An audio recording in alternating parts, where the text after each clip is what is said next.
প্রভাত বন্ধুরা, আপনারা সবাই কেমন আছেন? আপনাদের সবাইকে অনেক স্বাগত জানাই আমার এই ছোট্ট ব্লগটিতে।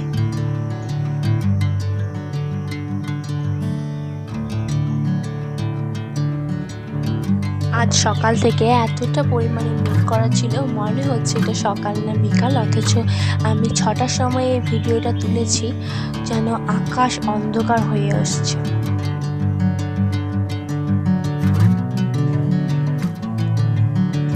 এই গাছটা হলো সিঙ্গাপুরি কলার গাছ।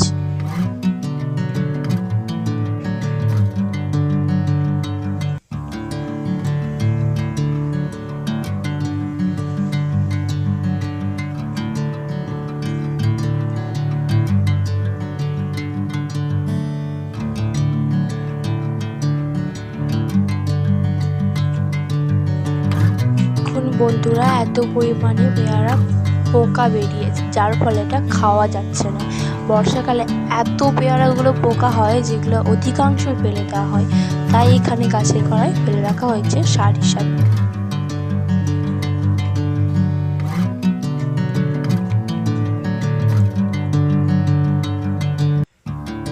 বৃষ্টির জলে যেন পুকুরের জল একদম থই থই করছে, কখন বলতে পার ডুবে যাবে বোঝাই মুশকিল।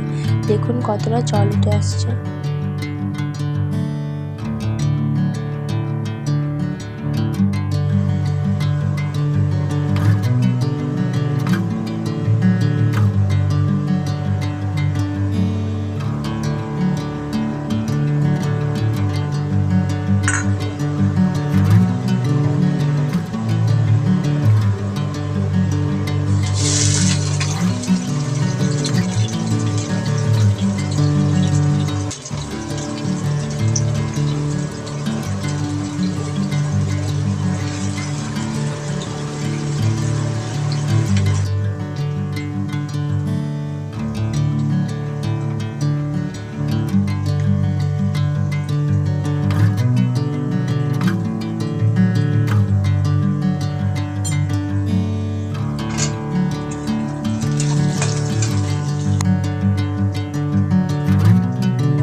লেবু, পাকা আম, মাংস, ঘন্ট আর মগজ ভাজা।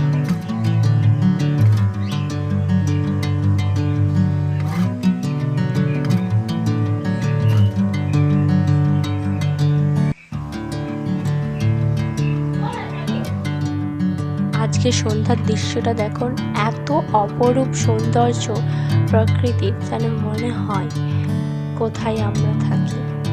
এত সৌন্দর্য, এই সৌন্দর্য দেখে চোখ ফেরানো মুশকিল। সেই সুযোগে আমাদের বাড়িতে হয়েছিল ফুচকা পার্টি। ফুচকা ছিল টক জল দিয়ে এবং টক মিষ্টি ফুচকা ছিল, যাকে দই ফুচকা বলা হয়।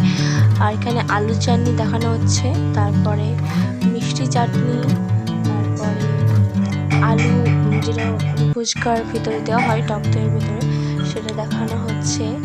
তারপরে টক জল, একদম দারুণ স্বাদের টক জল, তারপরে দই, এইগুলোই দেখানো হচ্ছে, যেগুলো ফুচকাতে লাগে।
ভিডিওটি শুরু থেকে শেষ পর্যন্ত দেখার জন্য আপনাদের সকলকে অসংখ্য ধন্যবাদ এবং আমাকে লাইক, শেয়ার, সাবস্ক্রাইব করে আমার পাশে থাকুন